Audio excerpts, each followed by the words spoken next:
Awesome, Brendan. Thanks for hopping on. I wanted to kind of chat about some pretty interesting events that happened starting this week. You joked earlier it was like Super Bowl week. One of the big things is we just saw a complaint from Particle, and essentially they're bringing lawsuit against Epic. And so we wanted to kind of hop on and try to explain our understanding of the situation so far, and then maybe have a little bit of a discussion about that. Sure.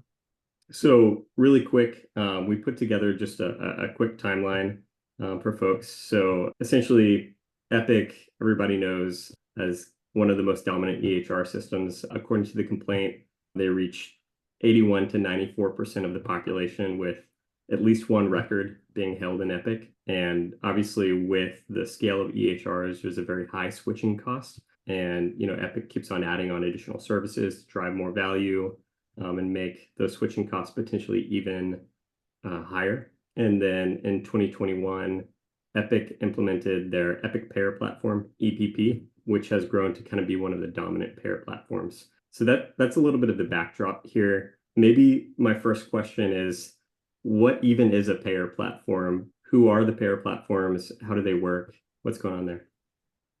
So there is necessary workflows between providers and payers. We know this, right? Like at the bare minimum, there's eligibility, there's claims. Typically, this has been facilitated through clearinghouses as an intermediary. But a number of advanced workflows that are necessary in healthcare have not really been successfully digitized. And so things like prior authorizations, things like communicating back care gaps from payers to providers, things like retrieval of clinical data by payers to coordinate care, to come up with care gaps, to report HEDIS measures. All of these are workflows that have not really been served by clearinghouses, or at least not ubiquitously in the same way that claims and eligibility are. And so you see a number of vendors and services that have been developed to facilitate those. And they take different chunks of those problems. So Epic Payer Platform is, in the grand scheme of the market, like a premium option where they said we have a market share, we have a number of providers, so we can bundle this up and provide a really premium experience to facilitate prior authorization, to facilitate care gap closure, to facilitate clinical data retrieval.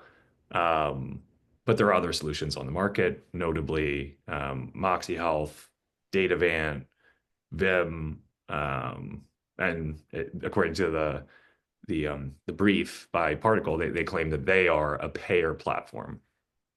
Got it. So it's kind of interesting.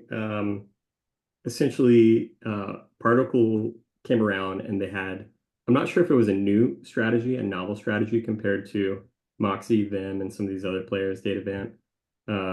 But essentially, my understanding is they were taking, they were using the HIEs, and they were requesting data through a treatment purpose of use, and then repurposing that also for operations purposes of use for payer platforms. Was that a new strategy, or what was kind of going on there? A novel strategy. Yeah, so like most other competing solutions are network builders versus piggybacking on an existing network.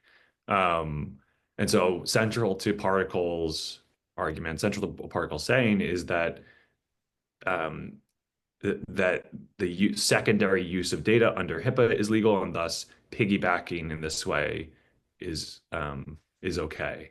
I think we haven't seen what Epic will say in response. They have a few, news outlets and such have reached out and they have a brief comment, but the response will be really interesting. My expectation is that they will say that this is not secondary use, that actually the primary use here was operations, and then thus this was an abuse or a misuse of network rules, and also potentially a breaking of the law under HIPAA. And so that we don't know yet, but like it's highly likely that that will be central to Epic's response at some point. Yeah, that makes sense. Um, I'm wondering if you think, do you know, or can you comment on if that argument holds weight, or So what matters now is actually is less about this. I mean, it is about did particle break the law and then Mhm. thus justify Epic's behavior. But the central claim of the brief is one of antitrust, that Epic used market power to foreclose competition. And that's what needs to be judged in the eyes of the court, that the Sherman Act and other antitrust legislation was violated, that they used their market power to act anti-competitively.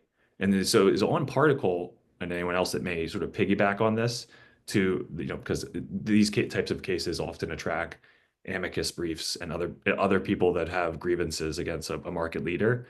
It is on them to prove that there was actual anti-competitive behavior. It is on Particle to prove that the market definition that they have is a fair characterization. Um, and those are all open questions. And so, like, I think some of the central weaknesses of the case are market definition right now, in terms of what is the payer platform market, characterizing particle characterize themselves as the only other solution here is, uh, I just don't see how that's actually factual based on some of the companies I've mentioned. Yeah. Um, and then market weight, Epic, some of the facts about like the number of patients reached don't constitute a monopoly in terms of EHR software. Epic has a lot of competition, and so by certain metrics, Epic has 30%, it's 36% of the market. And so market definition becomes really important as you start to talk about monopolies and antitrust. On the other hand, some of the things in the brief are pretty damning for Epic in the sense that they show potential anti-competitive behavior if proven true. And so there are strengths and weaknesses, just like any court case. And it is less on, it is not about my personal perspective or any emotional response that we have to this, and more about proving actual anti-competitive behavior. Yeah, totally. I mean, looking at some of the complaints they have that Particle has, um, not only did Epic cut off access to a number of Particle customers, but they also went to at least one specific customer. The claim is that they asked them to cease their relationship with Particle in order to have restored access to Epic data, in addition to potentially damaging Particle's reputation by implying that there are security and privacy risks. And then obviously kind of the care quality dispute that's ongoing, and it may be a bit of a separate issue. Um, so certainly will be interesting if there's evidence brought forth that all of these complaints are true, to kind of see how this is judged. Yeah, and like people, like there's a number of things that cause this to be emotional. A market leader is viewed in an emotional way. People tend to tack on their grievances, their other, like they say, oh, like I am doing App Orchard or vendor services and have seen anti-competitive behavior. Those all might be true, but are entirely separate court cases.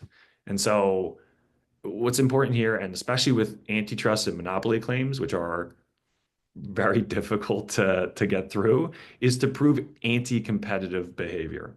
Competition is not illegal. Monopoly is even not illegal unless it is used in an anti-competitive way. And so, I think there are potentially really strong pieces of evidence in the particle brief, but there's also a lot of emotional language that I don't know if it's strengthened or weakens anything, but it certainly makes it more appealing to the popular narrative. And so, I think you often see with these cases that the company becomes a vehicle for others to latch onto, to fund, to force change on the industry. And I'm curious to see if that's what happens here. I think operationally as a business, it becomes challenging with the baggage of a very public lawsuit to function in the same way that you did prior. And so a lot of times you see companies potentially become a shell company, a vehicle that is really just intended to see the lawsuit through. I don't know that that will happen here, but there are certainly parallels to other industries where that's happened before. Yeah, certainly. Um, it's interesting to kind of get a better grasp on what Particle's strategy.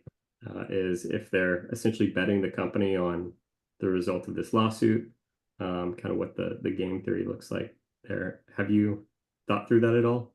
Yeah, I mean, I think it just comes to me, like actual business function of providing the services doesn't really seem viable. Like this is lawsuits take a long time. Yeah. And so like years. And so we will see this drag out for a long time. We will see this move up courts because Epic does not back down from a fight historically in terms of lawsuits. There's plenty of precedent of them going all the way to the Supreme Court.